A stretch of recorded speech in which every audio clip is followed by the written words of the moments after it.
assistance ng DSWD sa mga apektadong individual ng pagputok ng Bulkang Kanlaon, ating pag-uusapan kasama si Assistant Secretary Irene Dumlao, Disaster Response Management and OSEC Concerns at tagapagsalita ng Department of Social Welfare and Development.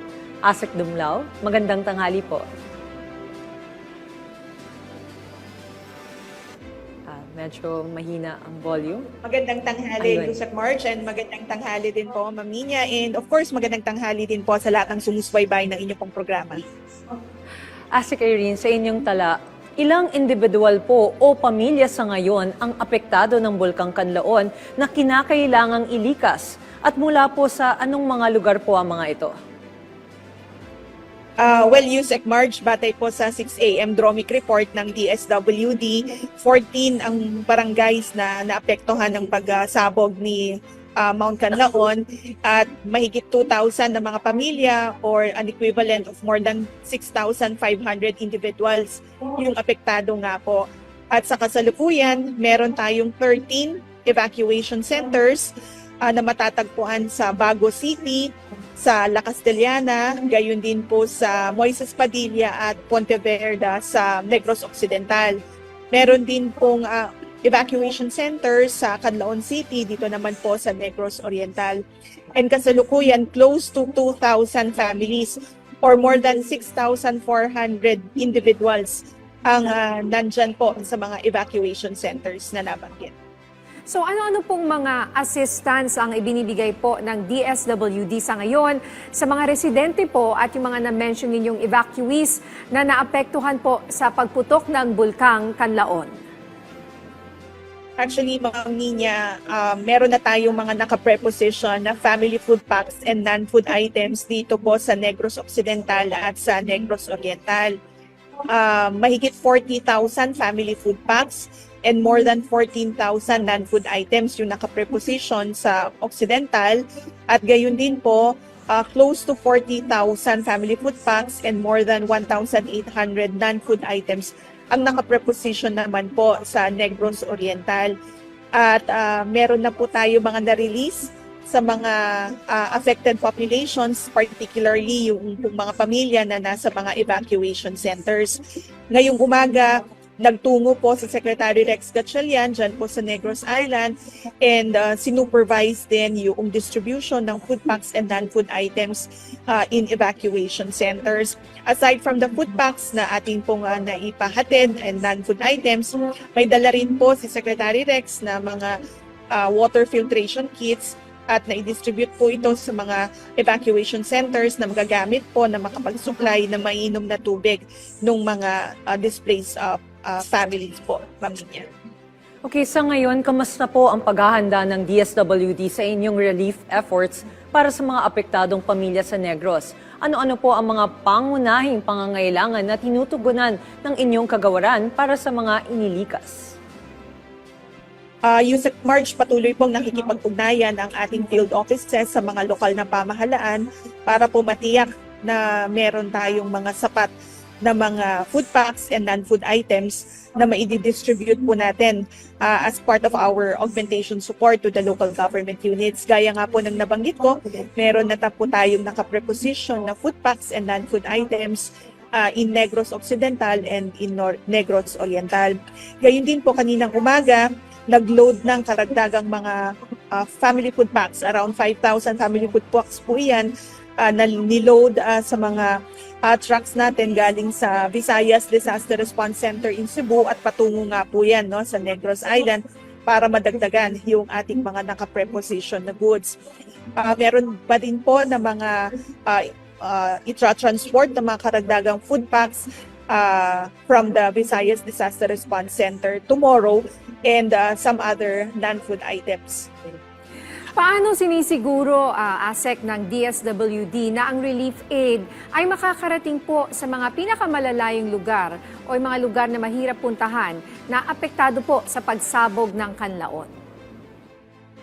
Yes, of course, meron tayong mga personnel, mga QRT members who are deployed dito po sa Negros Occidental and in Negros Oriental. Sila po yung nakikipag-ugnayan sa mga lokal na pamahalaan para ma-determine natin sino po yung mga apektadong pamilya, ang mga individual. There's a means of verifying also yung list na isinusumite sa atin ng mga lokal na pamahalaan ng mga pangalan o bilang at mga bilang din ng mga naapektuhan para matiyak po natin na every one of those who are affected will be served and wala rin pong underserved. Gayon din po, because of this close coordination with the various local government units, ay talagang nakikita natin kung sino po yung dapat nating mapahatiran ng tulong. We're not just providing assistance to families and individuals who are inside evacuation centers, but also yung mga internally displaced persons who are temporarily seeking shelter sa mga pamilya, sa mga kaanak po nila o mga kaibigan.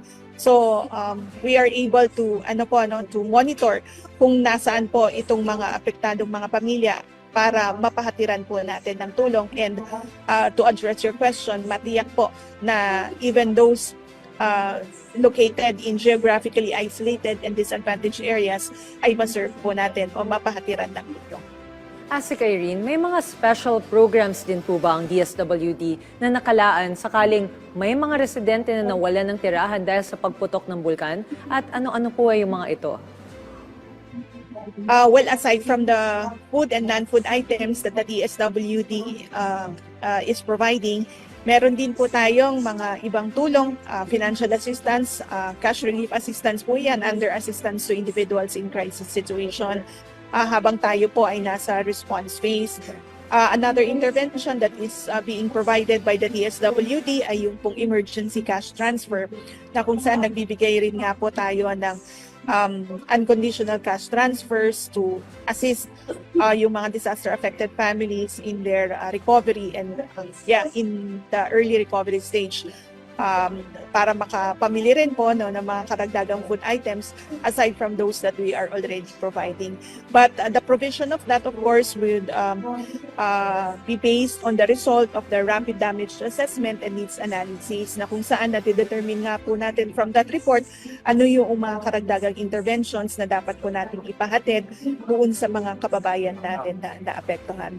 In addition to that, USEC March, patuloy naman po na nakikipag-ugnayan ng DSWD with other government agencies para po ma-endorse din natin for additional assistance yung pong mga kababayan natin na apektuhan from the programs na ini-implement ng ibang ahensya.